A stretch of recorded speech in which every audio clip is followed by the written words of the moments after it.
Cut app అందరికీ తెలిసే ఉంటుంది. ఈ యాప్ ఏంటంటే రీల్స్ కానీ, షార్ట్స్ కానీ, సినిమాటిక్ ఎడిట్స్ యూజ్ చేసుకోవడానికి చాలా బాగుంటుందన్నమాట. ఇప్పుడు చాలామంది ఫండింగ్ లేక డిఎస్ఎల్ఆర్ కెమెరా కొనుక్కోవడానికి డబ్బులు లేక చాలామంది మొబైల్లోనే షూట్ చేస్తున్నారు. అలాంటి మొబైల్లో షూట్ చేసిన వీడియోని కూడా ప్రొఫెషనల్ లెవెల్లో మనం ఎడిట్ చేసుకోవాలనుకుంటే క్యాప్కట్ చాలా యూజ్ అవుతుంది. ఇందులో ఏంటంటే ప్రీ ఎఫర్ట్స్ కానీ, యానిమేషన్స్ కానీ, టెక్స్ట్ టిప్స్ కానీ చాలా యూజ్ అవుతుంది. ఇప్పుడు ఇది చూడండి, ఈ వీడియో నేను మొబైల్లోనే కార్లో ఉండి షూట్ చేస్తున్నాను. ఇలాంటి నాకేంటంటే వర్క్స్ వల్ల నేను స్టూడియోలో చేయలేకపోతున్నాను. అందుకని కార్లో ఉండి షూట్ చేస్తున్నాను. ఇలాంటి వీడియోస్ కోసం ఈ క్యాప్కట్ యాప్ చాలా యూజ్ అవుతుంది అనమాట. మన మొబైల్లోనే ఎడిట్ చేసుకొని పోస్ట్ చేసుకోవచ్చు. అందరికీ డౌట్ ఉంటుంది, క్యాప్కట్ విపిఎన్ లేకుండా వర్క్ అవ్వదు కదా అని. నాకు ఎవరైతే కామెంట్ చేస్తారో వాళ్ళకి వితౌట్ విపిఎన్ నేను క్యాప్కట్ యాప్ మీకు ప్రొవైడ్ చేస్తాను. ఇంట్రెస్ట్ ఉన్న వాళ్ళు నాకు కామెంట్ చేయండి.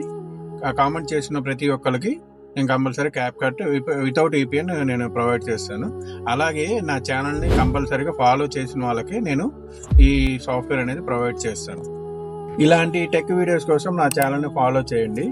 ఇలాంటి మంచి యాప్స్ అండ్ టెక్ వీడియోస్ ఇంకా మంచి తీసుకురావడానికి నేను ట్రై చేస్తాను. అలాగే వీడియో కనుక నచ్చితే లైక్ చేయండి, షేర్ చేయండి.